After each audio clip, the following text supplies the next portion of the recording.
बिस्मिल्लाहिर्रहमानिर्रहीम। अस्सलाम वालेकुम नाज़रीन, मैं तुहाडा मेज़बान असगर गुजर। तुसीं वेख रहे जे गुजर टीवी आरएफ वाला। हर रोज़ बेहतरीन ते आला क्वालिटी दी लैके दोस्तें ही चादर होई दा। अज माशाअल्लाह बहुत ही खूबसूरत एक मज दोस्तें लैके खिदमत चादर होए हैं। उम्मीद करने के दोस्त करेंगे पसंद। अगर वीडियो पसंद आती लाइक शेयर तो माशाअल्लाह दे कमेंट। रबता नंबर 0300 567 2355। यही व्हाट्सएप यही कॉल नंबर छड़ी दा रहनू माशाअल्लाह। दोस्त चेक कर सकते हैं, हड्डी एक थल्लियों मच चंगी वड्डी है, सोहना लिबास, पद्धर थल्ले कुछ बरीक हल्की जी लो पाई है धुनी कोल ते कोली कोली अक्खां चिट्टियां, सिंग थोड़ा जा खुला वा। कट्टा कट्टा ही है ना। अज किनवा दिन सूई नू? 8वां दिन सूई नू, 8-9 दिन हो गए सूई नू।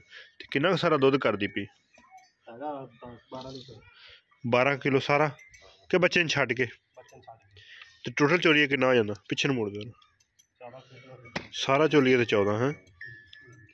ठीक हो गया। ते सुआ है किनवा सूई? दूसरा सुआ सूई है। ठीक हो गया। थन कला कला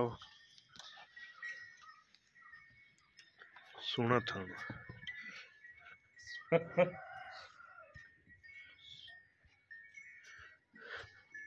अगले थन भी साफ ना थना ना चल इत्थे रख के मोटा कर दी पसम के सही हो गया है। कट्टा 7-8 दिन की सूई है, टुरदी फिरदी भरावां दी नज़र। अच्छा बूटे क्या किन्ना के प्यार हों बताड़ा रेट? 2,90,000 रुपये। भी कोई कमी पेशी हो जाएगी? कमी पेशी भी हो जाएगी जी। 2,90,000 रुपये डिमांड। ये भी कमी पेशी हो जाएगी इंशाल्लाह। बिल्कुल मकबूल तो जायज़ रेट 2,90,000। दूसरा सूआ आज टाइम 12 तो 14 लीटर दुध मई को।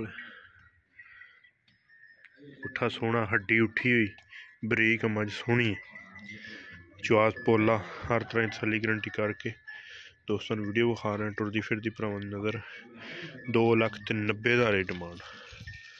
उम्मीद करने का वीडियो आएगी दोस्तों को पसंद। अगर वीडियो पसंद आती लाइक शेयर तो माशाअल्लाह दे कमेंट। रबता नंबर 0300 567 2355।